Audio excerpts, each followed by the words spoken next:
ಶ್ರೀಗುರುಭ್ಯೋ ನಮಃ ಹರಿ ಓಂ. ಏಕದಂತಂ ಮಹಾಕಾಯಂ ವಾಣೀಂ ವಿದ್ಯಾಂ ಸರಸ್ವತೀಂ ನಮಾಮಿ ದೀನಬಾಲೋಹಂ ಜ್ಞಾನಮೋಕ್ಷಾರ್ಥಸಿದ್ಧಯೇ. ನಮಃ ಶಾಂತಾಯ ದಿವ್ಯಾಯ ಸತ್ಯಧರ್ಮಸ್ವರೂಪಿಣೆ ಸ್ವಾನಂದಾಮೃತತೃಪ್ತಾಯ ಶ್ರೀಧರಾಯ ನಮೋ ನಮಃ. ಜಗತ್ಕಲ್ಯಾಣಕಾರ್ಯಾಯ ನರಳೋಪಧರಾಯ ಚ ಯೋಗಿರಾಜಾಯ ವಂದ್ಯಾಯ ಗುರುದಾಸಾಯ ತೇ ನಮಃ. ಯೋ ಮಾತೃಗರ್ಭತೋ ಜಾತಃ ಶುಕ್ತಿತೋ ಮೌಕ್ತಿಕಂ ಯಥಾ ದೇಶಧರ್ಮಾಮೃತಂ ಯೋ ಹಿ ಶ್ರೀಸಮರ್ಥಂ ಪ್ರಣೌಮಿ ತಂ.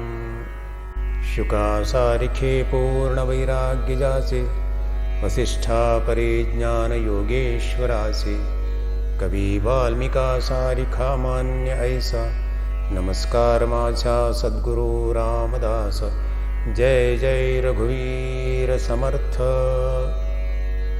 ಮನೋಬೋಧಂ ಸಂಪ್ರವಕ್ಷ್ಯಾಮಿ ಸಮರ್ಥೋಕ್ತಂ ಶ್ರುತಿಸಮ್ಮತಂ ಗುರುತತ್ವಾರ್ಥಸಂಯುಕ್ತೈಃ ರಾಮತತ್ವೈಃ ವಿಭೂಷಿತಂ.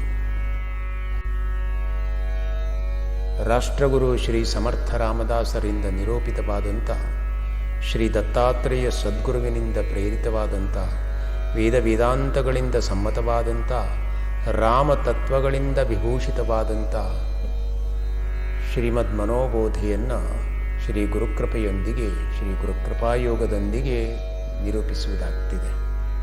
ಮನಸ್ಸು ಎಷ್ಟು ಚಂಚಲ ಅಂತ ಅನಿಸ್ಕೊಂಡ್ರೂ ಮನಸ್ಸಿಗೆ ಮಾಧವನ ಸುಂದರವಾದ ರೂಪ ಸ್ವರೂಪಗಳನ್ನು ನೋಡಿ ನಲಿಯುವಂಥ, ನಲಿದು ಅನುಭವಿಸುವಂಥ, ಅನುಭವಿಸಿ ಆನಂದ ಹೊಂದುವಂಥ ಯೋಗ್ಯತೆ ಇರ್ತದೆ. ಮನಸ್ಸು ಏನು ಕೇಳಲ್ಲ. ರೂಪ ಪಾಹತಾ ಲೋಚನಿ ಸುಖ ಝಾಲೆ ಓ ಸಾಜಣಿ.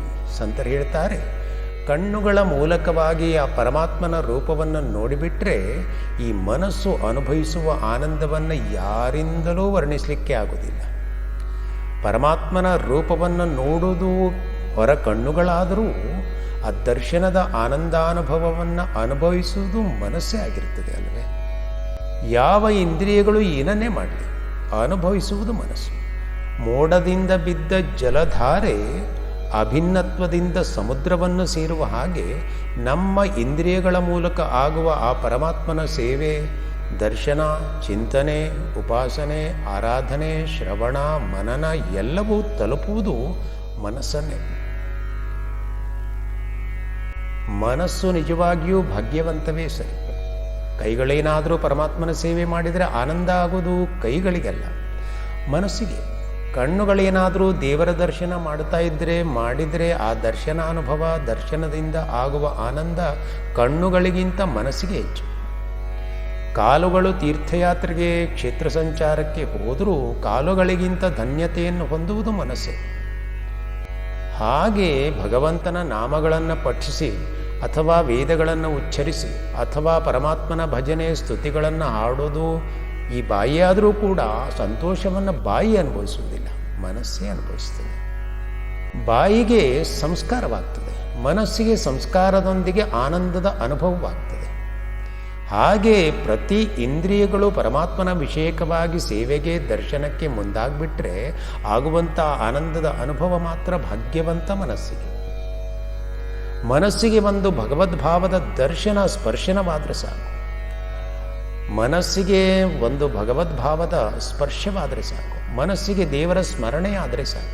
ಮನಸ್ಸಿಗೆ ದೇವನ ಒಡನಾಟವಾದರೆ ಸಾಕು. ಮನಸ್ಸಿಗೆ ಭಗವಂತನನ್ನು ಕಾಣುವ ಹಮ್ಮಲ ಉಂಟಾದರೆ ಸಾಕು. ಮನಸ್ಸಿಗೆ ದೇವರ ದರ್ಶನದ ಇಚ್ಛೆ ಉಂಟಾದರೆ ಸಾಕು. ಮನಸ್ಸು ಪವಿತ್ರವಾಗಿಬಿಡುತ್ತದೆ. ದೇವರನ್ನು ನೋಡುವ ಸೇವೆ ಮಾಡುವಂಥ ಸಂಕಲ್ಪ ಮನಸ್ಸಿನಲ್ಲಿ ಆಗ್ತಾ ಇರುವಾಗೆ ಮನಸ್ಸು ಪಾವನವಾಗಿಬಿಡುತ್ತದೆ. ದೇವರ ಕುರಿತಾಗಿ ಎಲ್ಲಿ ಹೋದರೂ, ಏನನ್ನು ಮಾಡಿದರೂ, ಏನನ್ನು ಹೇಳಿದರೂ ಎಲ್ಲ ಸಂತೋಷವು ಮನಸ್ಸಿನ ಪಾಲಿಗೆ ಸರಿ. ಇಂದ್ರಿಯಗಳಿಗಿಂತ ಬುದ್ಧಿಗಿಂತ ಅಂತಹ ಆನಂದವನ್ನು ಮನಸ್ಸೇ ಅನುಭವಿಸುವ ಯೋಗ್ಯತೆಯನ್ನು, ಭಾಗ್ಯವಂತಿಕೆಯನ್ನು ಪಡ್ಕೊಂಡಿರ್ತದೆ. ದೇವರ ಮುಂದೆ ಹೋಗಿ ನಿಂತುಕೊಂಡ್ರೆ ಸಾಕು, ಭಕ್ತಿಗೆ ಒಳಗಾಗುವುದು ಮನಸ್ಸೇ. ದೇವರನ್ನು ನೋಡಿ ಭಕ್ತಿಯಿಂದ ಕೈ ಮುಗಿಯುವ ಹಾಗೆ ಮಾಡೋದು ಯಾವುದೋ ಮನಸ್ಸು. ಕೈ ಮುಗಿದು ಸಾಷ್ಟಾಂಗ ನಮಸ್ಕಾರ ಮಾಡಲಿಕ್ಕೆ ನಮ್ಮನ್ನು ಬಾಗಿಸುವುದು ಮನಸ್ಸೇ. ಭಕ್ತಿಯಿಂದ ದೇವರ ನಾಮ ಹೇಳಿಸುವ ಕೆಲಸವೂ ಮನಸ್ಸಿನದು.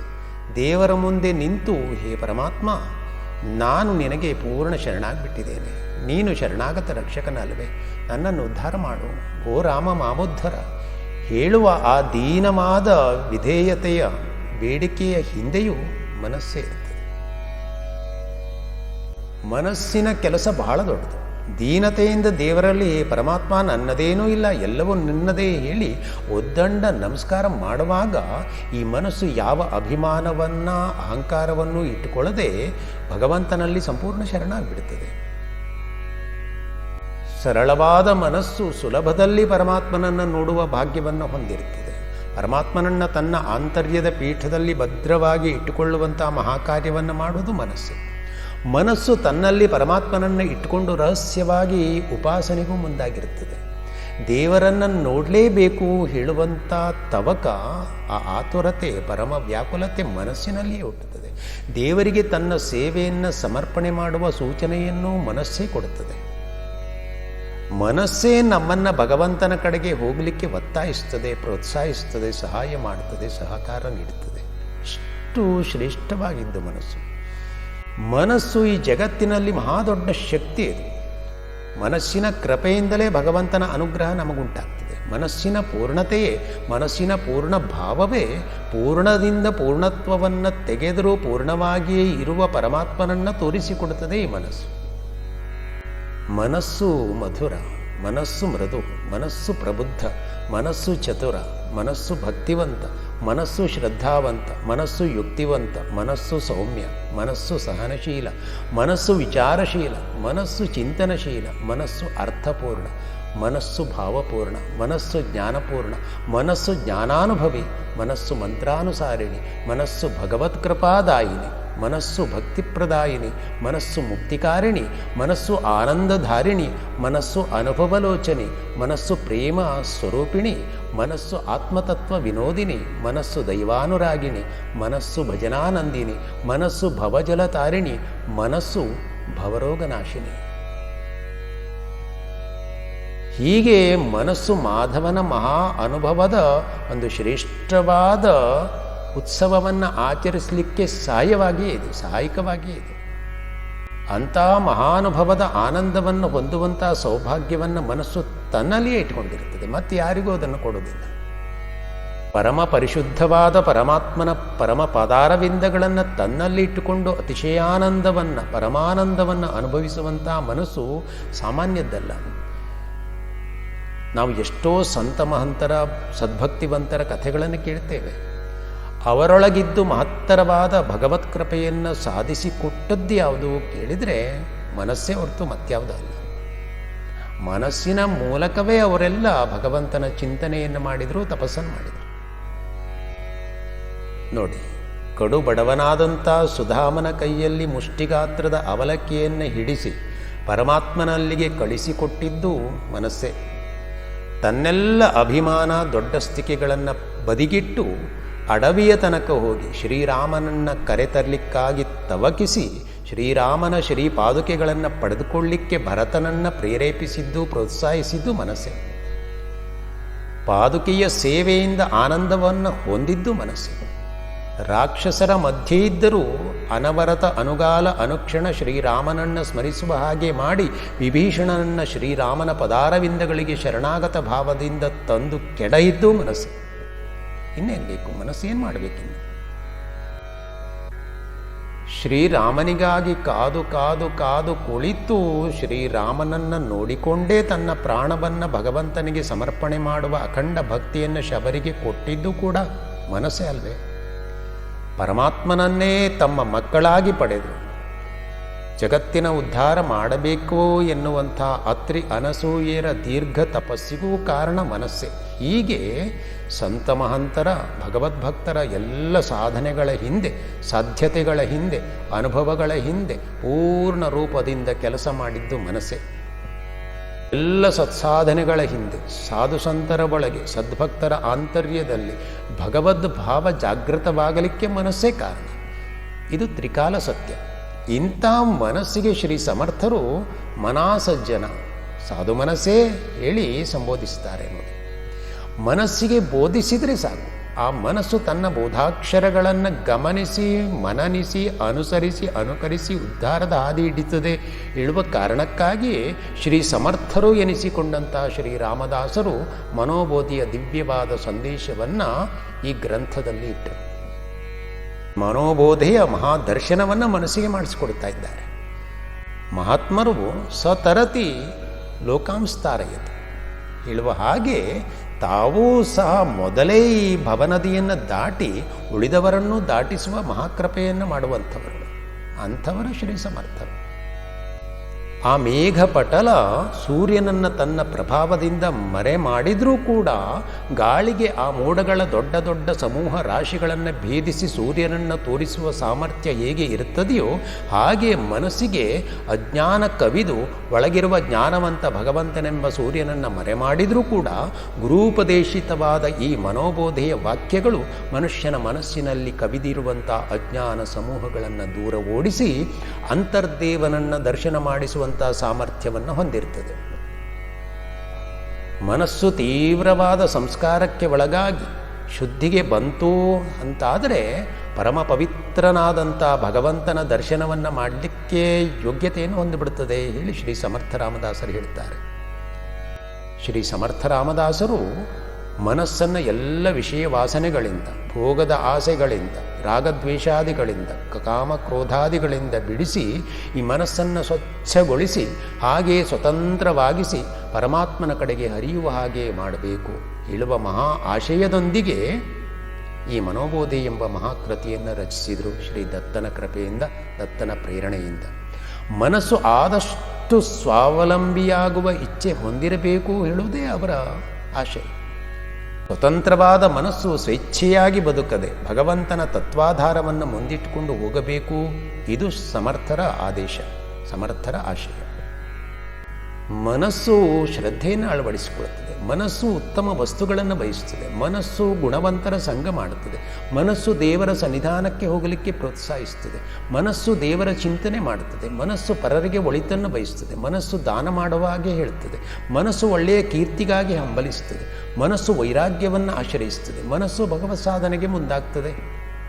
ಹೀಗೆ ಮನಸ್ಸಿನ ಒಳ್ಳೆಯ ಸ್ವಭಾವಗಳನ್ನು ಮಾತ್ರ ತಮ್ಮ ಗಮನಕ್ಕೆ ತಂದುಕೊಂಡು ಶ್ರೀ ಸಮರ್ಥ ಸದ್ಗುರುಗಳು ಮನಸ್ಸಿಗೆ ಸಾಧು ಮನಸ್ಸೇ ಹೇಳಿ ಮೃದು ಮಧುರವಾಗಿ ತಮ್ಮ ತತ್ವವನ್ನು ಮನೋಬೋಧೆಯಾಗಿ ಬೋಧಿಸ್ತಾ ಇದ್ದಾರೆ ಮನಸ್ಸಿಗೆ. ಇಂತಹ ರಾಷ್ಟ್ರಗುರು ಶ್ರೀ ಸಮರ್ಥರಾಮದಾಸರ ಪರಮ ಪದಾರವಿಂದಗಳಿಗೆ ಪ್ರಣಾಮವನ್ನು ಸಲ್ಲಿಸ್ತಾ ಮುಂದಿನ ಓವಿಯಲ್ಲಿ ಶ್ರೀ ಸದ್ಗುರುಗಳು ಏನನ್ನು ಹೇಳ್ತಾರೆ ಅದನ್ನು ನಾವು ಯೋಚನೆ ಮಾಡಬೇಕು, ಅದನ್ನು ತಿಳ್ಕೊಳ್ಬೇಕು. ಜೈ ಜೈ ರಘುವೀರ ಸಮರ್ಥ.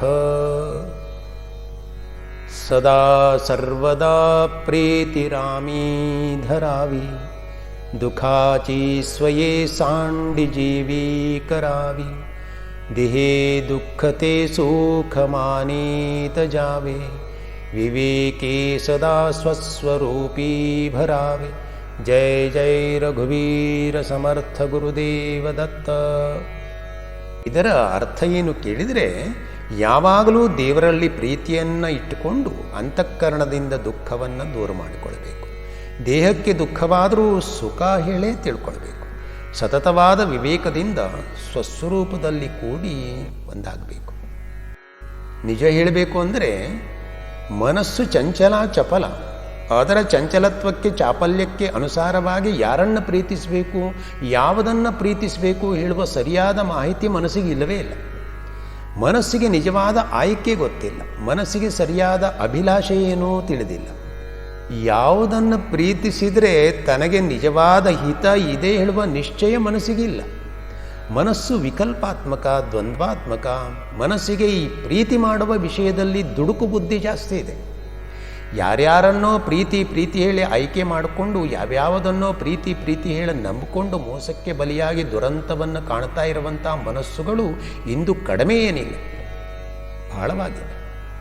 ಪ್ರೀತಿಯ ಹೆಸರಿನಲ್ಲಿ ದುಡುಕಿ ಆಳವಾದ ಹಾಳು ಕೂಪದಲ್ಲಿ ಬಿದ್ದು ಒದ್ದಾಡುವ ಮನಸ್ಸುಗಳ ಸ್ಥಿತಿ ಅಂದರೆ ಅಧೋಗತಿ. ಮನಸ್ಸಿಗೆ ಪ್ರೀತಿಯ ಪರಿಧಿ ಗೊತ್ತಿಲ್ಲ, ಪ್ರೀತಿಯ ಪರಿಣಾಮ ಗೊತ್ತಿಲ್ಲ, ಪ್ರೀತಿಯ ನೀತಿ ಏನೂ ತಿಳಿದಿಲ್ಲ, ಪ್ರೀತಿ ಹೇಗಿರಬೇಕು ಅದು ಗೊತ್ತಿಲ್ಲ. ಎಷ್ಟು ಪ್ರೀತಿಸಬೇಕು ಹೇಳೋದು ಗೊತ್ತಿಲ್ಲ. ಎಲ್ಲೆಲ್ಲಿಯೂ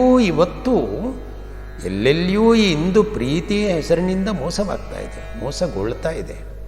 ಇಂದಿನ ದಿನಗಳಲ್ಲಂತೂ ಪ್ರೀತಿ ಹೇಳುವುದೇ ಒಂದು ಅನರ್ಥಕ್ಕೆ ದಾರಿ ಮಾಡಿಕೊಡ್ತಾ ಇದೆ.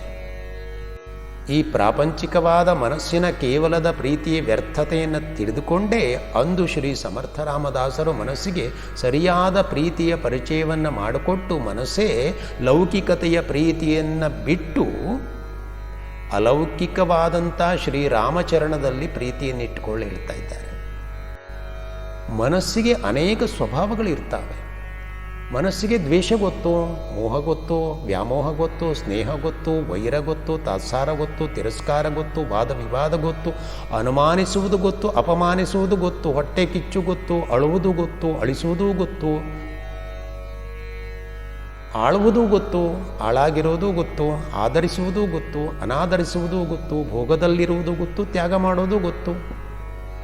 ಇಷ್ಟೆಲ್ಲ ಗೊತ್ತಿದ್ದ ಮನಸ್ಸಿಗೆ ಪ್ರೀತಿಸುವುದೇನು ಗೊತ್ತಿಲ್ವೇ? ಹಾಗಾದರೆ ಗೊತ್ತಿದೆ. ಇಷ್ಟೆಲ್ಲ ಪ್ರೀತಿ ಹೇಳಿ ಕುಣಿದಾಡ್ತಾ ಇರುವಂಥ ಮನಸ್ಸು ಪ್ರೀತಿಯಿಂದ ಜಗತ್ತನ್ನು, ಹೆಚ್ಚೇಕೆ ಜಗನ್ನಾಥನನ್ನೇ ವಶ ಮಾಡಿಕೊಳ್ಳೋದು ಗೊತ್ತಿಲ್ವೇ? ಹಾಗಾದರೆ ಮನಸ್ಸಿಗೆ. ಅದಕ್ಕಾಗಿ ಈ ಮನಸ್ಸೇ ಉಳಿದೆಲ್ಲವನ್ನ ಬಿಡು ನೀನು ಪ್ರೇಮಾತಿಶಯದಿಂದ ಏಕಮೇವಾದ್ವಿತೀಯನಾದಂಥ ಶ್ರೀರಾಮನನ್ನು ಪ್ರೀತಿಸು. ರಾಮ ಪ್ರೀತಿಯನ್ನು ನಿನ್ನೊಳಗೆ ಧರಿಸಿಕೋ ಹೇಳಿ ಸಮರ್ಥ ಹೇಳ್ತಾರೆ. ನಿಜಕ್ಕೂ ಒಂದು ಮಾತು ಸತ್ಯ. ಆ ಪರಮಾತ್ಮನನ್ನು ಪ್ರೀತಿಸುವ ಆ ಪರಮ ಪ್ರೇಮ ಸ್ವರೂಪ ಏನಿದೆಯೋ ಅದೆಷ್ಟು ಸುಂದರ ಹೇಳಿ ವರ್ಣಿಸಲಿಕ್ಕೂ ಸಾಧ್ಯ ಇಲ್ಲ. ಆನಂದಪ್ರದ, ಅದನ್ನು ಹೇಳಲಿಕ್ಕೆ ಆಗುವುದಿಲ್ಲ. ಆನಂದವನ್ನು ಕೊಡುವಂಥದ್ದು ಭಗವತ್ ಪ್ರೀತಿ ಅಂದರೆ ಆ ದೇವರನ್ನು ಪ್ರೀತಿಸುವುದರಿಂದ ಸಿಗುವ ಆನಂದಾನುಭವವನ್ನು ಮೂಕಾಸ್ವಾದನವತ್ತು ಹೇಳ್ತಾರೆ. ಮೂಕನು ಸಕ್ಕರೆ ಮೆದ್ದರೆ ಹೇಗೆ ಅವನಿಗೆ ಹೇಳಲಿಕ್ಕೆ ಬರುವುದಿಲ್ವೋ ಹಾಗಾಗಿ ಬಿಡುತ್ತದೆ. ಆ ಸ್ವಾನಂದಾನುಭವವೇ ಅಷ್ಟು ಭಾವಾತ್ಮಕವಾಗಿರ್ತದೆ. ಸಾತ್ವಸ್ಮಿನ್ ಪರಮ ಪ್ರೇಮ ರೂಪ. ಎಲ್ಲರಿಗಿಂತ ದೇವರ ಮೇಲೆ ಹೆಚ್ಚು ಪ್ರೀತಿ ಇಟ್ಟುಬಿಟ್ರೆ ಅದೇ ಭಕ್ತಿ. ಪ್ರೀತಿಸಬಾರದು ಲೌಕಿಕ ವಸ್ತು ವಿಷಯಗಳನ್ನು ಹೇಳಲ್ಲ. ಇವೆಲ್ಲವುಗಳಿಗಿಂತ ಭಗವಂತನಲ್ಲಿ, ರಾಮನಲ್ಲಿ ಪ್ರೀತಿ ಇಟ್ಕೊಳ್ಬೇಕು ಅಂತ ಸಮರ್ಥ ಹೇಳ್ತಾರೆ. ಅನಿರ್ವಚನೀಯಂ ಪ್ರೇಮ ಸ್ವರೂಪಂ ಮೂಕಾಸ್ವಾದನ. ಮತ್ತು ಶ್ರೀರಾಮನೆಂಬ ಪರಮಾತ್ಮನಲ್ಲಿ ಇಡುವ ಆ ಪ್ರೀತಿ ಅಂದರೆ ಅನಿರ್ವಚನೀಯ, ಹೇಳಲಿಕ್ಕೆ ಬಾರದಂಥ ಆನಂದದ ಅನುಭವ ಮನಸ್ಸಿಗೆ ಉಂಟಾಗ್ತದೆ. ಮೂಕನಾದಂಥವನು ಸಿಹಿಯನ್ನು ಮೆದ್ದರೆ ಹೇಗೆ ಇಂತಿಷ್ಟೇ ಸಿಹಿ ಇದೆ ಹೇಳಲಿಕ್ಕಾಗದೆ ಅದನ್ನು ಅನುಭವಿಸಿಯೇ ಆನಂದಿಸ್ತಾ ಇರ್ತಾನೋ, ಹಾಗೆಯೇ ಶ್ರೀರಾಮ ಪ್ರೀತಿ ಇದು ಹೇಳಲಿಕ್ಕೆ ಆಗದಷ್ಟು ಸಂತೋಷವನ್ನು ಕೊಡುತ್ತದೆ. ಅದಕ್ಕಾಗಿ ಶ್ರೀ ಸದ್ಗುರು ಸಮರ್ಥರು ಮನಸ್ಸೇ ರಾಮ ಪ್ರೀತಿಯನ್ನು ನಿನ್ನೊಳಗೆ ಧರಿಸಿಕೊಂಡು ರಾಮಾನುರಾಗಿಯಾಗು ಹೇಳ್ತಾ ಇದ್ದಾರೆ. ಯಂ ಲಬ್ಧ್ವಾ ಚಾಪರಂ ಲಾಭಂ ನಾಧಿಕಂ ಮನ್ಯತೆ ತತಃ. ಯಾವ ಶ್ರೀರಾಮಪ್ರೇಮದ ಸುಖ ಇದೆಯೋ ಅದನ್ನು ಹೊಂದಿದಂಥ ಮನಸ್ಸು ಮತ್ಯಾವ ಲಾಭವನ್ನು, ಸುಖವನ್ನು ಹೆಚ್ಚಿನದು ಹೇಳಿ ಭಾವಿಸಿಕೊಳ್ಳೋದೇ ಇಲ್ಲ. ಅಷ್ಟು ಶ್ರೇಷ್ಠವಾದದ್ದು ಶ್ರೀರಾಮ ಪ್ರೀತಿ. ಒಬ್ಬ ಹರಿಭಕ್ತನಿದ್ದಂತೆ, ಅವನಿಗೆ ಶ್ರೀಹರಿ ಅಂದರೆ ಬಹಳ ಪ್ರೀತಿ. ಅವನನ್ನು ಪ್ರೀತಿಸುವುದು ಗೊತ್ತು, ಅವನಿಂದ ಬೇಡುವುದು ಗೊತ್ತಿಲ್ಲ. ದೇವರನ್ನು ಪ್ರೀತಿಸುವುದರಲ್ಲಿಯೇ ಅವನಿಗೆ ಹೆಚ್ಚಿನ ಆನಂದ. ಯಾರಲ್ಲಿಯೂ ಏನನ್ನೂ ಬೇಡದ ಅವನು ಉದರ ನಿರ್ವಾಹಕ್ಕಾಗಿ ವೈದಿಕ ವೃತ್ತಿಯನ್ನು ಮಾಡ್ತಾ ಇದ್ದಂತೆ. ಬಹಳ ಬಡವನಾಗಿದ್ದ, ಏನೂ ಇರಲಿಲ್ಲ, ಬೇಡಿ ತಂದು ಊಟ ಮಾಡ್ತಿದ್ದ. ಹೀಗಿರುವಾಗ ಒಮ್ಮೆ ಆ ಜಗನ್ಮಾತೆಯಾದಂಥ ಮಹಾಲಕ್ಷ್ಮಿ ಅಷ್ಟಸಿದ್ಧಿಗಳನ್ನು ಅವನಲ್ಲಿ ಕಳಿಸಿದ್ದು, ಅಲ್ಲದೆ ತಾನು ಅಲ್ಲಿಗೆ ಆಗಮಿಸಿದ್ದಂತೆ. ಅಷ್ಟಸಿದ್ಧಿಗಳು ಸುಂದರ ಸ್ತ್ರೀಯರಾಗಿ ಅವನ ಮನೆಗೆ ಬಂದರು. ಅಷ್ಟಸಿದ್ಧಿಗಳನ್ನು ನೀಡ್ತೇವೆ ಅಂದರು. ಹೇರಳವಾದ ಸಂಪತ್ತನ್ನು ಮನೆಯಲ್ಲಿ ತುಂಬಿಟ್ರು. ನೀನು ಕೇಳಿದಷ್ಟು ಸಂಪತ್ತನ್ನು ಮತ್ತಷ್ಟು ಕೊಡ್ತೇವೆ ಅಂದರು. ಆಗ ಅವನು ಹೇಳ್ತಾನೆ ಆ ತಾಯಿಯಲ್ಲಿ, ಜಗನ್ಮಾತೆಯಲ್ಲಿ, ಅಮ್ಮ ನನಗೆ ಒಂದು ವರವನ್ನು ಕೊಡಬೇಕು. ಏನು ಕೇಳು, ಕೊಡ್ತೇನೆ ಹೇಳ್ತಾಳೆ. ಆಗ ಅವನಿಗೆ ಹೇಳ್ತಾನೆ, ದಯವಿಟ್ಟು ನನಗೆ ಅಷ್ಟಸಿದ್ಧಿಗಳು ಯಾವುದೂ ಬೇಡ, ಈ ಸಂಪತ್ತು, ಒಡವೆ, ಆಸ್ತಿ ಏನೂ ಬೇಡ, ಇದನ್ನು ತೆಗೆದುಕೊಂಡು ಹೋಗಿ ನನಗೆ ಶ್ರೀಹರಿಯನ್ನು ತಂದುಕೊಡು, ಶ್ರೀಹರಿ ನನಗೆ ಬೇಕು ಹೇಳಿ ಅವನು ಪ್ರಾರ್ಥಿಸಿಕೊಂಡಂತೆ. ಇದು ಏನು ಕೇಳಿದರೆ ಆ ಹರಿಭಕ್ತಿ ಹರಿಯನ್ನೇ ಅಪೇಕ್ಷೆ ಪಡ್ತಾ ಇದೆ, ಯಾವುದನ್ನು ಅಪೇಕ್ಷೆ ಪಡೋದಿಲ್ಲ. ಸ್ವಾತ್ಮೀಯ ಸಮಸ್ತ ವಸ್ತುಭ್ಯೋ ಅನೇಕ ಗುಣಾಧಿಕೋ ಅಂತರಾಯ ಸಹಸ್ರೇಣಾಪಿ ಅಪ್ರತಿಬದ್ಧೋ ನಿರಂತರ ಪ್ರೇಮ ಪ್ರವಾಹ. ನಿರುಪಾಧಿಕ ಅನಂತ ನಿರವಧ್ಯ ಅನಂತ ಕಲ್ಯಾಣ ಗುಣಗಳಿಂದ ಕೂಡಿದಂಥವನು ಆ ಪರಮಾತ್ಮನು ಹೇಳುವ ಜ್ಞಾನದಿಂದ ತಿಳುವಳಿಕೆಯಿಂದ ಸಾವಿರಾರು ಅಡ್ಡಿ ಆತಂಕಗಳು ಬಂದರೂ ಕೂಡ ತನ್ನವರಲ್ಲಿ, ಅಂದರೆ ತಂದೆ ತಾಯಿ ತಂಗಿ ಅಣ್ಣ ತಮ್ಮಂದಿರು ಸತಿಸುತರು ಮುಂತಾದ ಬಾಂಧವರು ಅರಸು ಆಳು ಕಾಳು ಇವೆಲ್ಲವುಗಳಲ್ಲಿ ಮತ್ತು ಇತರ ವಸ್ತು ಒಡವೆಗಳಲ್ಲಿ ವಿಷಯಗಳಲ್ಲಿ ಇಡುವುದಕ್ಕಿಂತಲೂ ಅಧಿಕವಾದ ತನ್ನ ಪ್ರೀತಿಯನ್ನು ಪರಮಾತ್ಮನ ಕಡೆಗೆ ಪ್ರವಾಹದಂತೆ ಹರಿದು ಬಿಡುವುದೇ ಪರಮ ಪ್ರೇಮ ರೂಪವಾದ ಭಕ್ತಿಯಲ್ಲಿ ಹೇಳಿಸ್ಕೊಳ್ತದೆ. ಅದಕ್ಕಾಗಿ ಶ್ರೀರಾಮನನ್ನು ಪ್ರೀತಿಸಬೇಕು ಅಂತ ಹೇಳ್ತಾ ಇದ್ದಾರೆ. ಪ್ರೇಮ ಉಳ್ಳವರಿಗೆ ಪ್ರೇಮಾಸ್ಪದವಾದಂಥ ವಸ್ತು ಪ್ರೇಮ ಸ್ವರೂಪವಾಗಿಯೂ ಸುಂದರವಾಗಿಯೂ ಕಾಣಿಸುತ್ತದೆ. ಅದನ್ನೇ ಕಂಡು ಭಯಪಡುವಂಥವರಿಗೆ ಏನಾಗ್ತದೆ ಕೇಳಿದರೆ ಅದು ಮೃತ್ಯುರೂಪವಾಗಿ ಕಾಣಿಸಿಕೊಳ್ಳುತ್ತದೆ. ಅದರಂತೆ ದೇವರು ಪ್ರೇಮ ಉಳ್ಳವರಿಗೆ ಪ್ರೇಮ ಸ್ವರೂಪನಾಗಿ ಕಾಣಿಸಿಕೊಳ್ಳುತ್ತಾನೆ. ಮಾರುತಿಗೆ ಶ್ರೀರಾಮನು ಕಮಲ ಪತ್ರಾಕ್ಷನಾಗಿ ಮನದೊಡೆಯನಾಗಿ ಕಾಣಿಸ್ತಾನೆ. ದಂಡಕಾರಣ್ಯದ ಋಷಿಗಳಿಗೆ ನಾರು ಮಡಿಯುಟ್ಟ ಶ್ರೀರಾಮನು ಪೀತಾಂಬರಧಾರಿಯಾಗಿ ಸರ್ವಾಭರಣ ಭೂಷಿತನಾಗಿ ಮಹಾವಿಷ್ಣುವನಂತೆ ಕಂಡನಂತೆ. ಹಾಗಾದರೆ ಮಾರೀಚನಿಗೆ, ದುಷ್ಟನಾದ ಮಾರೀಚನಿಗೆ ಹೇಗೆ ಕಾಣಿಸ್ತಾನೆ ಪರಮಾತ್ಮನಾದಂಥ ರಾಮನು ಕೇಳಿದರೆ, ವೃಕ್ಷೇ ವೃಕ್ಷೇ ಹಿ ಪಶ್ಯಾಮಿ ಚೀರಕೃಷ್ಣ ಜಿನಾಂಬರಂ ಗೃಹೀತ ಧನುಷಂ ರಾಮಂ ಪಾಶಹಸ್ತಂ ಇವಾಂತಕಃ. ಪಾಶವನ್ನು ಹಿಡಿದಂಥ ಕಾಲ ಯಮನಂತೆ ಕಂಡನಂತೆ. ಕಾರಣ ಅವನಿಗೆ ರಾಮನಲ್ಲಿದ್ದ ಭಯ. ದೇವರ ಮೇಲೆ ಮನಸ್ಸಿನಲ್ಲಿ ಭಯ ಇರಬಾರದು, ಪ್ರೀತಿ ಇರಬೇಕು. ಸದಾ ಸರ್ವದಾ ಪ್ರೀತಿ ರಾಮೀಧರಾಮಿ. ಮನಸ್ಸೇ ಶ್ರೀರಾಮನಲ್ಲಿ ಯಾವಾಗಲೂ ಪ್ರೀತಿಯನ್ನು ಇಟ್ಕೊಂಡ್ಬಿಡು. ಎಲ್ಲೋ ಒಂದೊಂದು ವೇಳೆಯಲ್ಲಿ ಮಾತ್ರ ದೇವರನ್ನು ಪ್ರೀತಿಸುವುದಲ್ಲ. ಸಂಕಟ ಬಂದಾಗ ವೆಂಕಟರಮಣ ಹೇಳುತ್ತಾರೆ, ಹಾಗೆ ಕಷ್ಟ ಬಂದಾಗ ಮಾತ್ರ ದೇವರಿಗೆ ಮೊರೆ ಹೋಗಿಯೇ ಅದಷ್ಟಕ್ಕೆ ಮಾತ್ರ ಪ್ರೀತಿಸುವುದಲ್ಲ, ಸದಾ ಸರ್ವದಾ ಹೇಳ್ತಾರೆ ಸದ್ಗುರುಗಳು. ಯಾವಾಗಲೂ ದೇವರನ್ನು ಅಂದರೆ ಶ್ರೀರಾಮನನ್ನು ಪ್ರೀತಿಸುವುದು. ಜಗತ್ತಿನಲ್ಲಿ ಪ್ರೀತಿ ಇದು ಬಹಳ ಅಮೂಲ್ಯವಾದ ಪರಮಶ್ರೇಷ್ಠವಾದ ಎಲ್ಲರಿಗೂ ಬಹಳ ಪ್ರಿಯವಾದಂಥ ಆನಂದವನ್ನು ಕೊಡುವಂಥ, ನೋವನ್ನು ಮರೆಸುವಂಥ, ದ್ವೇಷವನ್ನು ಅಳಿಸುವಂಥ ಸಂಗತಿ. ಪ್ರೀತಿ ಎಂಬ ಈ ಶಬ್ದವೇ ಭೀತಿ ಇಲ್ಲದ, ದ್ವೇಷವಿಲ್ಲದ, ಭೇದವಿಲ್ಲದ ಒಂದು ಅದ್ಭುತವಾದ ಸಹಜವಾದ ಭಾವ ಸಂಯೋಗ, ಭಾವ ಸಂವೇದನೆ. ಕೇವಲ ಮನುಷ್ಯರೊಂದೇ ಅಲ್ಲ, ಎಲ್ಲ ಜೀವಿಗಳು ಬಯಸುವಂಥ ಸಪ್ರೇಮ ಸಂವೇದನೆ ಅಂದರೆ ಅದು ಪ್ರೀತಿ. ಪ್ರೀತಿಗೆ ಯಾರು ಒಲಿಯುವುದಿಲ್ಲ.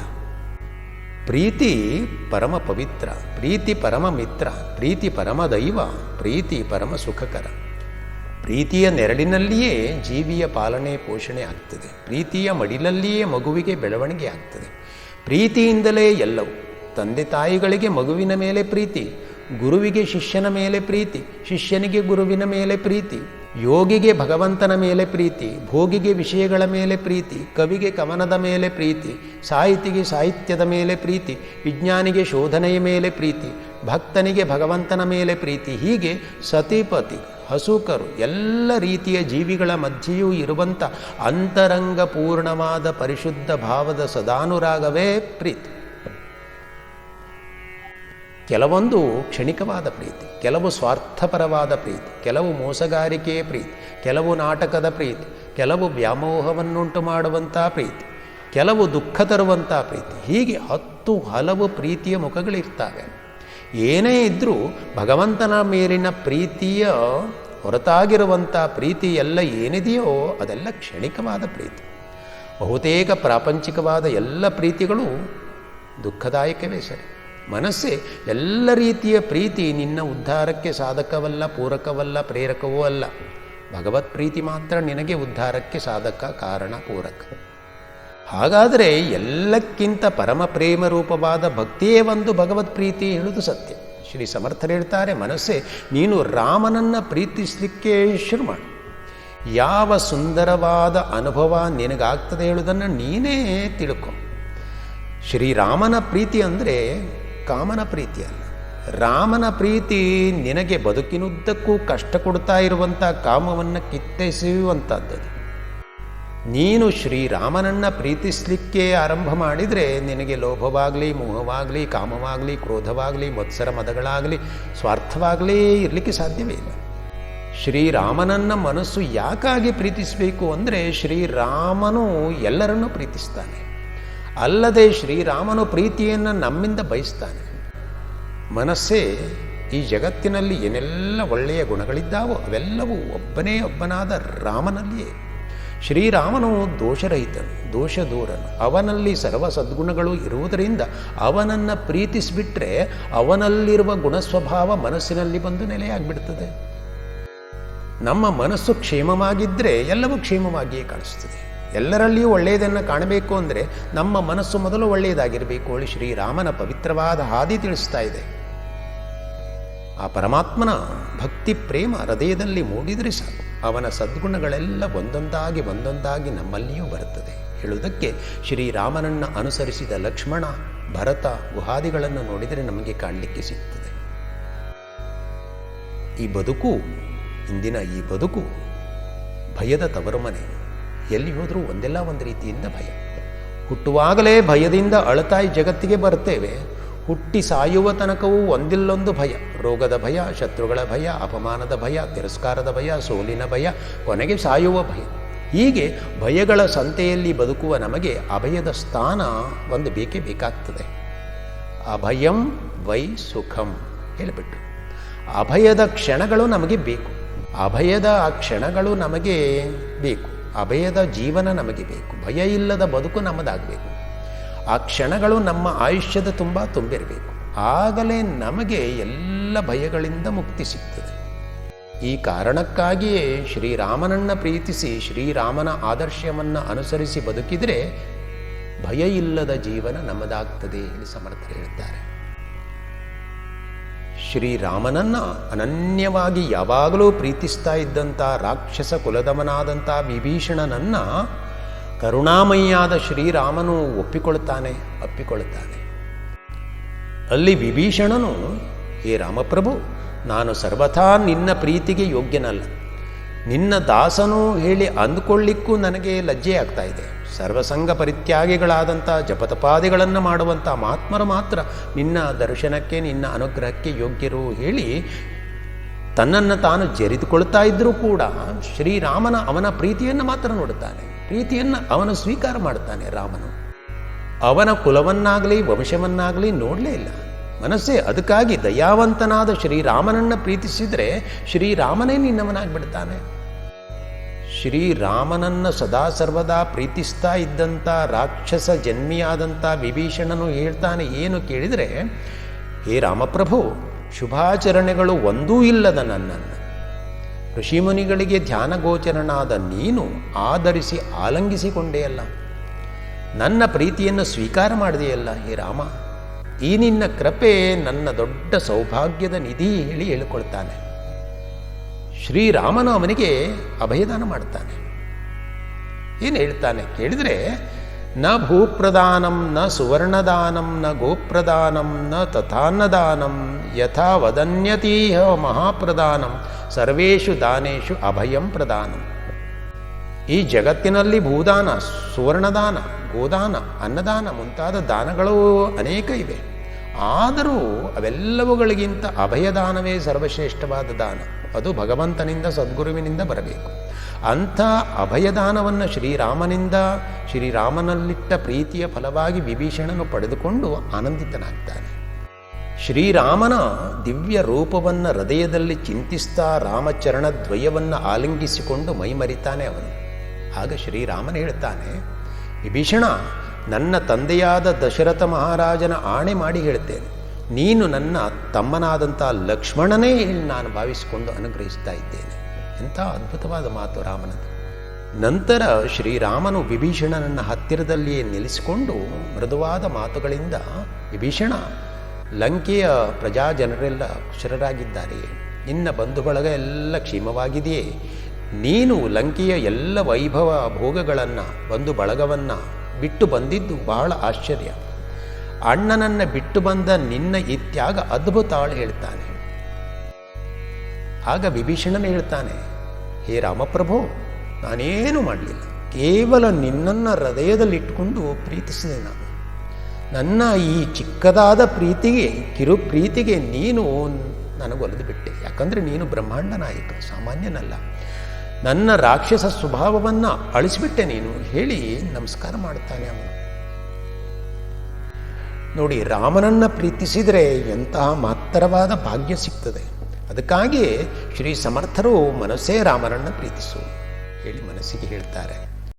ಪುರಂದರದಾಸರು ಪ್ರೀತಿಯಿಂದ ಶ್ರೀರಾಮನನ್ನು ಸ್ಮರಿಸಿದಂಥವನ ಭಾಗ್ಯದ ಕುರಿತು ಹೇಳ್ತಾರೆ. ನಿಮ್ಮ ಭಾಗ್ಯ ದೊಡ್ಡದು, ನಮ್ಮ ಭಾಗ್ಯ ದೊಡ್ಡದು. ಸಮ್ಮತಿಯಿಂದ ನಾವು ನೀವು ಸಾಟಿ ಮಾಡಿ ನೋಡುವ ಬನ್ನಿ. ನಿಮ್ಮ ಭಾಗ್ಯ ದೊಡ್ಡದು, ನಮ್ಮ ಭಾಗ್ಯ ದೊಡ್ಡದು. ರಾಮನನ್ನು, ಭಗವಂತನನ್ನು ಪ್ರೀತಿಸಿದ ನಮ್ಮ ಭಾಗ್ಯಕ್ಕೆ ಎಣೆಯುಂಟೆ? ಹೇಮ ಹೊನ್ನು ಹಣಗಳಿಗೆ ಹೇರಳ ಭಯಗಳುಂಟು, ರಾಮನಾಮ ದ್ರವ್ಯಕ್ಕಿನ್ನು ಯಾರ ಭಯವೂ ಇಲ್ಲವಯ್ಯ. ಕಡಗ ಕಂಠ ಮಾಲೆಗಳಿಗೆ ಕಳ್ಳರ ಅಂಜಿಕೆಯುಂಟು, ಅಡವಿ ತುಳಸಿ ಮಾಲೆಗಿನ್ನು ಯಾರ ಅಂಜಿಕಿಲ್ಲವಯ್ಯ. ವ್ಯಾಪಾರ ಉದ್ಯೋಗಕ್ಕಿನ್ನು ವ್ಯಾಕುಲದ ಭಯವುಂಟು, ಭಕ್ತಿ ಭಾವದ ವೃತ್ತಿಗಿನ್ನು ಗೊಡವೆಯಾರದಿಲ್ಲವಯ್ಯ. ಸರಕು ಬೆಲ್ಲ ತುಪ್ಪ ಧಾನ್ಯ ಸವೆದಿತೆಂಬ ಚಿಂತೆಯುಂಟು, ಹರಿನಾಮಾಮೃತಕ್ಕೆ ಇನ್ನು ಯಾವ ಚಿಂತೆ ಇಲ್ಲವಯ್ಯ. ನಿಮ್ಮ ಭಾಗ್ಯ ಲಕ್ಷ್ಮೀದೇವಿ, ನಮ್ಮ ಭಾಗ್ಯ ನಾರಾಯಣ, ನಿಮ್ಮ ಭಾಗ್ಯದೊಡೆಯ ಪುರಂದರ ವಿಠ್ಠಲಾಳ್ ಹಾಡ್ತಾರೆ. ಮನಸ್ಸೇ, ಶ್ರೀರಾಮನು ಸಾಮಾನ್ಯನಲ್ಲ. ಕೇವಲ ಪ್ರಪಂಚದ ಜನರನ್ನು ಪ್ರೀತಿಸುವ ನೀನು ರಾಮನನ್ನು ಪ್ರೀತಿಸಬೇಕು. ಶ್ರೀರಾಮನೇನು ಸಾಮಾನ್ಯನು ಹೇಳಿ ತಿಳ್ಕೊಂಡೆ ನೀನು.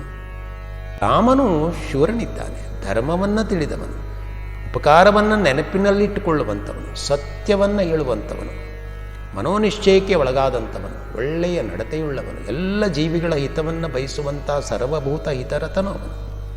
ಎಲ್ಲ ವಿದ್ಯೆಗಳನ್ನು ಬಲ್ಲವನು, ಸರ್ವಸಮರ್ಥನು, ನೋಡಲಿಕ್ಕೆ ಕಣ್ಣುಗಳಿಗೆ ಸದಾ ಸುಖಪ್ರದನಾಗಿದ್ದಾನೆ. ಅವನು ಧೈರ್ಯಸ್ಥನಿದ್ದಾನೆ, ಕೋಪವನ್ನು ಗೆದ್ದಿದ್ದಾನೆ, ಕಾಂತಿಯುಳ್ಳವನಾಗಿದ್ದಾನೆ, ಅಸೂಯೆ ಇಲ್ಲದವನು.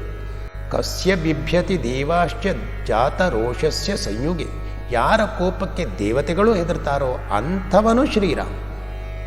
ಭಗವಾನ್ ಶ್ರೀರಾಮನದು ಸರಳ ವ್ಯಕ್ತಿತ್ವ. ಶ್ರೀರಾಮನಿಂದ ಕಲಿಯಬೇಕಾದಂಥ, ಅಳವಡಿಸಿಕೊಳ್ಳಬೇಕಾದಂಥ, ಶ್ರೀರಾಮನನ್ನು ಅನುಸರಿಸಬೇಕಾದಂಥ ಅಂಶಗಳು ಅನೇಕಾನೇಕಗಳಿದ್ದಾವೆ. ಭಗವಾನ್ ಶ್ರೀರಾಮನ ಸ್ವಭಾವಗಳೇ ಸಂಪೂರ್ಣ ಮಾನವೀಯ ಮತ್ತು ದೈವಿಕ ತೇಜಸ್ಸುಗಳಿಂದ ಕೂಡಿಕೊಂಡಿವೆ.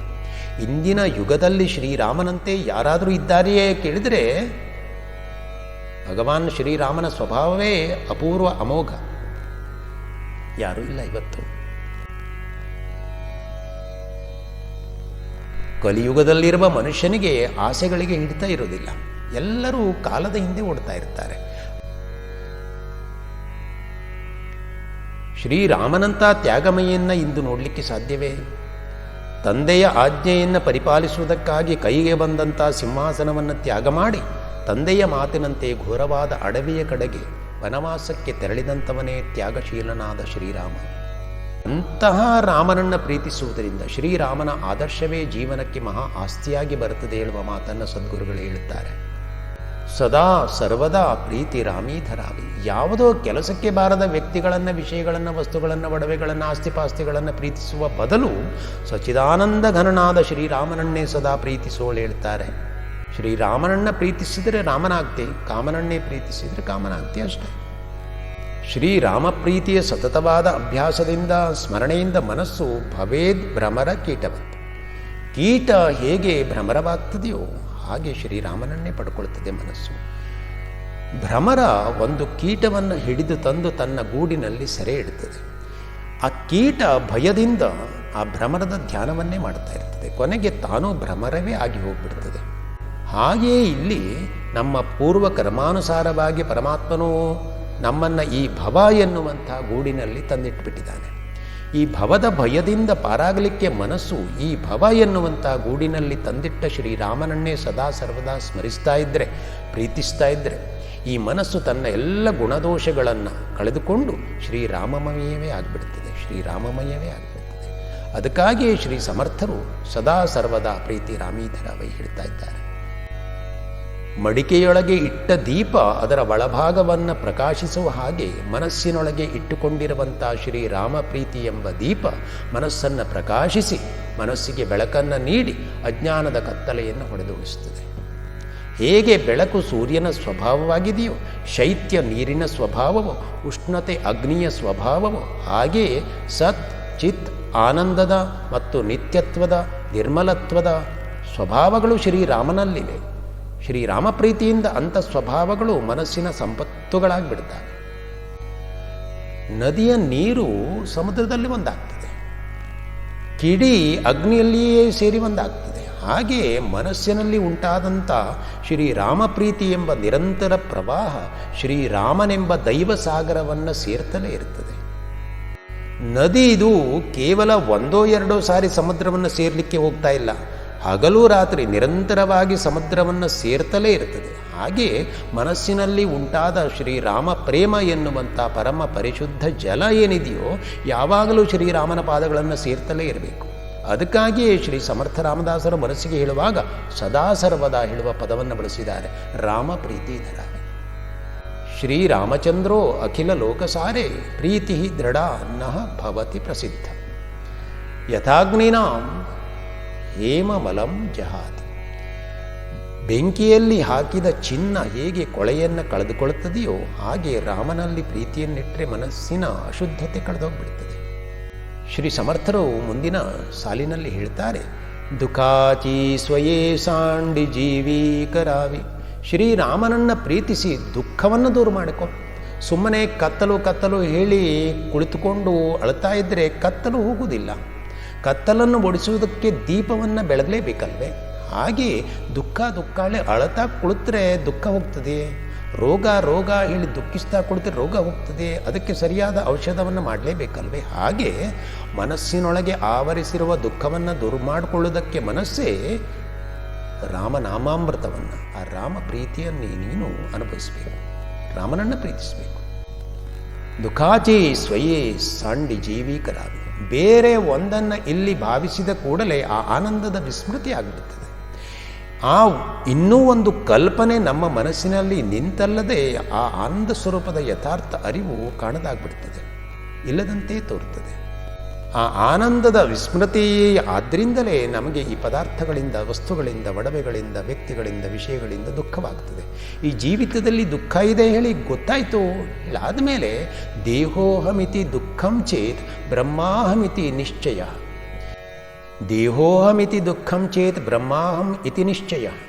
ದೇಹವೇ ದುಃಖ ಹೇಳಿ ನಮಗೆ ತಿಳಿದು ಬರ್ತಾ ಇದ್ದರೆ ಬ್ರಹ್ಮಾಹಂ ಇತಿ ನಿಶ್ಚಯ, ನಾನು ಬ್ರಹ್ಮವೇ, ಪರಮಾತ್ಮನೇ ಹೇಳಿ ನಿಶ್ಚಯಿಸಲ್ಪಡುತ್ತದೆ. ಶಬ್ದ ಸ್ಪರ್ಶಾದಯೋ ಶರ್ತ ಅನರ್ಥ ಇವತೆ ಸ್ಥಿತಾ ಏಶ್ವಾಸಕ್ತಸ್ತು ಭೂತಾತ್ಮ ನ ಸ್ಮರೇಚ್ಛ ಪರಂ ಪದಂ. ಶಬ್ದ, ಸ್ಪರ್ಶ, ರೂಪ, ರಸ, ಗಂಧ ಎಲ್ಲ ಪಂಚವಿಷಯಗಳು, ಉದ್ದೇಶಗಳು, ಕಾಮನೆಗಳು, ಸುಖದ ಸಾಧನೆಗಳು ಎಷ್ಟು ಇದ್ದಾವೋ ಅವೆಲ್ಲವೂ ಕೂಡ ಸುಖವನ್ನು ಕೊಡುವುದಿಲ್ಲ, ದುಃಖವನ್ನು ಕೊಡುವಂಥವುಗಳೇ. ಅನರ್ಥ ಇವತ್ತೇ ಸ್ಥಿತ, ಅನರ್ಥವನ್ನು ಉಂಟು ಮಾಡುವಂಥವುಗಳು, ದುಃಖವನ್ನು ಕೊಡುವಂಥವು. ಏಶ್ವಾಸಕ್ತಸ್ತು ಭೂತಾತ್ಮ. ಶಬ್ದ ಸ್ಪರ್ಶಾದಿ ವಿಷಯಗಳಲ್ಲಿ ಆಸಕ್ತನಾಗಿಬಿಟ್ರೆ ನ ಸ್ಮರೇಚ್ಛ ಪರಂಪದಂ. ಆ ಪರಮ ಸ್ವರೂಪವಾಗಿರುವಂಥ ಆ ಆತ್ಮರೂಪನನ್ನು ಅಂದರೆ ಶ್ರೀರಾಮನನ್ನು ತಿಳ್ಕೊಳ್ಳಿಕ್ಕೆ ಆಗೋದಿಲ್ಲ. ಅದರ ಅರಿವು ತಪ್ಪೋಗ್ಬಿಡ್ತದೆ, ಮರೆವಾಗ್ಬಿಡ್ತದೆ. ವಿಷಯಾಸಕ್ತಿ ಆನಂದದ ವಿಸ್ಮೃತಿಯನ್ನು ಉಂಟು ಮಾಡಿಬಿಡ್ತದೆ, ಪರಮಪದದ ಪ್ರಾಪ್ತಿ ಆಗೋದೇ ಇಲ್ಲ. ನಮ್ಮ ಸದ್ಗುರುಗಳ ಬೋಧೆ ಏನು ಹೇಳ್ತದೆ? ಸಂಸಾರದಲ್ಲಿ ಇಳಿದಷ್ಟು ದುಃಖವೇ ಹೆಚ್ಚುತ್ತದೆ. ವ್ಯರ್ಥ ಆಶಾಪಾಶಗಳಿಗೆ ಸಿಲುಕಿ ನರಳಾಡಬೇಡಿ, ವೈರಾಗ್ಯವನ್ನು ಸಂಪಾದಿಸಿಕೊಳ್ಳಿ. ನಾನು ಮಾಡ್ತೇನೆ ಹೇಳಿ ಅಹಂಕಾರವನ್ನು ಮಾಡಬೇಡಿ. ದೇಹವೇ ನಾನು ಎಂಬ ಕಲ್ಪನೆಯನ್ನು ಎಂದಿಗೂ ಮಾಡದೆ ಆತ್ಮನೇ ನಾನು ಹೇಳಿ ನಿರ್ಧಾರ ಮಾಡಿಕೊಳ್ಳಿ. ದೇಹ ನಾನು ಹೇಳಿ ಭಾವಿಸಿ ಸಂಸಾರದಲ್ಲಿ ಆಸಕ್ತರಾಗುವ ಜೀವಿ ನಿಶ್ಚಯವಾಗಿ ಈ ದೇಹವೇ ನಾನು ಹೇಳುವ ಕಲ್ಪನೆಯನ್ನು ಮಾಡಿಕೊಂಡು ಸಂಸಾರದಲ್ಲಿ ಆಸಕ್ತನಾಗುವಂಥ ಜೀವಿ ಏನಿದ್ದಾನೋ ಅವನು ನಿಶ್ಚಯವಾಗಿ ಮೋಸಕ್ಕೆ ಒಳಪಡುತ್ತಾನೆ. ದೇಹದ ಯಾವ ಭಾಗವೂ ಕೂಡ ಅವನದಾಗೋದಿಲ್ಲ, ದೇಹದ ಒಂದು ಮಾಂಸದ ತುಂಡು ಕೂಡ ಅವನದಾಗಿರೋದಿಲ್ಲ. ನಾನು ಹೇಳಿ ದೇಹದ ಅಭಿಮಾನವನ್ನು ಎಷ್ಟೇ ಪಟ್ಟುಕೊಂಡ್ರೂ ಕೊನೆಗೆ ಏನೂ ಇಲ್ಲದೆ ಹೋಗಬೇಕಾಗ್ತದೆ. ದೇಹದ ಸುಖ ಎಂದಿಗೂ ಆತ್ಮನಿಗೆ ಅಲ್ಲ, ಆತ್ಮನಿಗೆ ಇಲ್ಲ. ದೇಹದ ಸುಖಕ್ಕಾಗಿ ಮಾಡುವ ಪ್ರಯತ್ನ ಏನಿದೆಯೋ ಎಲ್ಲವೂ ಆತ್ಮನಾದ ತನ್ನ ಅಹಿತವೇ ಆಗ್ತದೆ. ದೇಹದ ಸುಖ ಆತ್ಮನ ಸುಖ ಅಲ್ಲ. ಇದೆಲ್ಲ ವಿಚಾರವನ್ನು ಸ್ಮರಣೆಯಲ್ಲಿ ಇಟ್ಕೊಂಡು ಪರಮಾತ್ಮನನ್ನು ಭಜಿಸಬೇಕು. ಮನಸ್ಸನ್ನು ಅತಿ ನಿದ್ರೆಯ ಕಡೆಗೂ ಬಿಡಬಾರದು, ವಿಷಯಗಳ ಕಡೆಗೂ ಹರಿಸಬಾರದು. ಪರಮಾತ್ಮನಲ್ಲಿಯೇ ನಿಲ್ಲಿಸಿ ಧನ್ಯನಾಗುವುದು ಶ್ರೀ ಸಮರ್ಥರು ಮನಸ್ಸಿಗೆ ಹೇಳ್ತಾ ಇದ್ದಾರೆ. ನೋಡಿ, ನಾವು ವಸ್ತು ಒಡವೆಗಳನ್ನು ಪ್ರೀತಿಸಿದರೆ ಅದು ಕೊನೆಗೆ ದುಃಖವನ್ನೇ ತಂದುಕೊಡ್ತದೆ. ವ್ಯಕ್ತಿಗಳಿರಲಿ, ವಸ್ತು ಒಡವೆ ಇರಲಿ, ಬಂಧು ಬಾಂಧವರಿರಲಿ, ಅವೆಲ್ಲರನ್ನೂ ಪ್ರೀತಿಸಬೇಕು. ಆದರೆ ಒಂದು ಮಿತಿ ಇರಬೇಕು. ಎಲ್ಲರಿಗಿಂತ ಭಗವಂತನನ್ನು ಪ್ರೀತಿಸಬೇಕು. ಅವರೆಲ್ಲರನ್ನು ಪ್ರೀತಿಸಿದರೆ ಎಷ್ಟು ಸುಖ ಸಿಗ್ತದೆ ಕೇಳಿದರೆ ಅದಕ್ಕೆ ಒಂದು ಚಿಕ್ಕ ಪ್ರಮಾಣ ಇರ್ತದೆ ಅಷ್ಟೆ. ದೇಹಕ್ಕೆ ಅಂಟಿದ ಕೊಳೆಯಿಂದಲೇ ಸ್ವಚ್ಛ ಮಾಡೋದಕ್ಕೆ ಆಗೋದಿಲ್ಲ. ಹಾಗೆ ದುಃಖಕ್ಕೆ ಕಾರಣವಾದಂಥ ವಸ್ತುಗಳಿಂದಲೋ ವ್ಯಕ್ತಿಗಳಿಂದಲೋ ದುಃಖವನ್ನು ಹೋಗಲಾಡಿಸ್ಕೊಳ್ಳಿಕ್ಕೆ ಆಗುವುದಿಲ್ಲ. ದುಃಖವನ್ನು ಸದಾ ಸರ್ವದಾ ಹೋಗಲಾಡಿಸಿಕೊಳ್ಳಿಕ್ಕೆ ಸದಾ ಸರ್ವದಾ ರಾಮನನ್ನೇ ಪ್ರೀತಿಸಬೇಕಾಗ್ತದೆ. ಶ್ರೀ ಸಮರ್ಥ ಹೇಳ್ತಾರೆ. ಪರಮಾತ್ಮನು ಶ್ರೀಮದ್ ಭಗವದ್ಗೀತೆಯಲ್ಲಿ ಹೇಳ್ತಾನೆ, ಮಯ್ಯೇವ ಮನ ಅಧಸ್ತ್ವ ಮಯಿ ಬುದ್ಧಿಂ ನಿವೇಶಯ ನಿವಸಿಷ್ಯಸಿ ಮಯ್ಯೇವ ಆತ ಊರ್ಧ್ವಂ ಮನ ಸಂಶಯ. ಮನಸ್ಸು ಬುದ್ಧಿಗಳನ್ನು ನನ್ನಲ್ಲಿ ಇಡು, ಆಗ ನೀನು ನನ್ನಲ್ಲಿ ವಾಸ ಮಾಡಿಬಿಡ್ತೆ. ಈ ವಿಚಾರದಲ್ಲಿ ಏನು ಸಂದೇಹ ಇಲ್ಲ ಹೇಳ್ತಾ ಇದ್ದಾನೆ. ಮನಸ್ಸನ್ನು ನನ್ನಲ್ಲಿ ಆಧಾನ ಮಾಡು ಹೇಳ್ತಾನೆ. ಶ್ರೀ ಸಮರ್ಥರು ಇದನ್ನೇ ಹೇಳ್ತಾರೆ. ಪರಮಾತ್ಮನಾದ ಶ್ರೀರಾಮನಲ್ಲಿ ಪ್ರೀತಿ ಇಟ್ಕೊಂಡು ಅಂತಃಕರಣದಲ್ಲಿರುವ ದುಃಖವನ್ನು ದೂರ ಮಾಡಿಕೊ. ಭಗವಂತನ ಕುರಿತಾಗಿ ಮನಸ್ಸಿನಲ್ಲಿ ಪ್ರೀತಿಯ ಅಂಕುರ ಮೊಳೆತು ಬೆಳೆಯುವ ಹಾಗೆ ಪೋಷಿಸಬೇಕು. ಪರಮಾತ್ಮನ ಕುರಿತಾದ ನಿಶ್ಚಯ ಜ್ಞಾನ ಮನಸ್ಸಿನಲ್ಲಿ ದೃಢವಾಗಬೇಕು. ಆಗ ದುಃಖ ಹೋಗ್ತದೆ. ಹೀಗೆ ಯಾವಾಗಲೂ ಮನಸ್ಸನ್ನು ಪ್ರೀತಿಯ ಮೂಲಕ ಭಗವಂತನಲ್ಲಿ ನೆಲೆಗೊಳಿಸಿದಾಗ ಯಾವುದೇ ದುಃಖವೂ ಇರೋದಿಲ್ಲ. ಮನಸ್ಸಿನ ಸ್ವಭಾವ ಏನು ಕೇಳಿದರೆ, ಏನನ್ನಾದರೂ ತನ್ನೊಳಗೆ ಚಿತ್ರಿಸಿಕೊಳ್ಳೋದು, ಸ್ಮರಿಸಿಕೊಳ್ಳೋದು, ಪ್ರೀತಿಸೋದು. ಈ ಮನಸ್ಸು ತಿಂಡಿ ತಿನಿಸುಗಳನ್ನು, ಸ್ತ್ರೀ ಪುರುಷರನ್ನು, ವಸ್ತು ವಿಷಯಗಳನ್ನು, ನಾನಾ ದೃಶ್ಯಗಳನ್ನು ಪ್ರೀತಿಸ್ತಾ ಇರ್ತದೆ. ಆದರೆ ಯಾವುದರಲ್ಲಿಯೂ ದೃಢವಾದ ಪ್ರೀತಿ ಇರುವುದಿಲ್ಲ.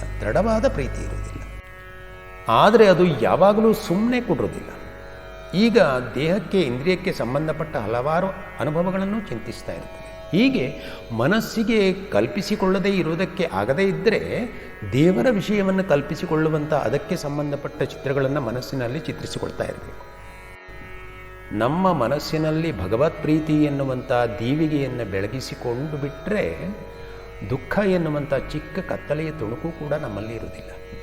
ಆದರೆ ಸಾಮಾನ್ಯವಾದ ಮನಸ್ಸು ಲೌಕಿಕ ವಸ್ತುಗಳನ್ನು ಹುಡುಕಿ ಪ್ರೀತಿಸಲಿಕ್ಕೆ ಹೋಗ್ತದೆ. ಬಯಕೆಗಳನ್ನು ತೃಪ್ತಿಪಡಿಸುವುದಕ್ಕೆ ಅಜ್ಞಾನದ ಮೂಲಕವಾಗಿ ಹೋದಂಥ ಮನಸ್ಸು ಲೌಕಿಕ ವೈಭವವನ್ನು ಪ್ರೀತಿಸಲಿಕ್ಕೆ ಹೋಗಿ ಬೇಕಾದಷ್ಟು ಸಾರಿ ದುಃಖವನ್ನು ಅನುಭವಿಸ್ತದೆ.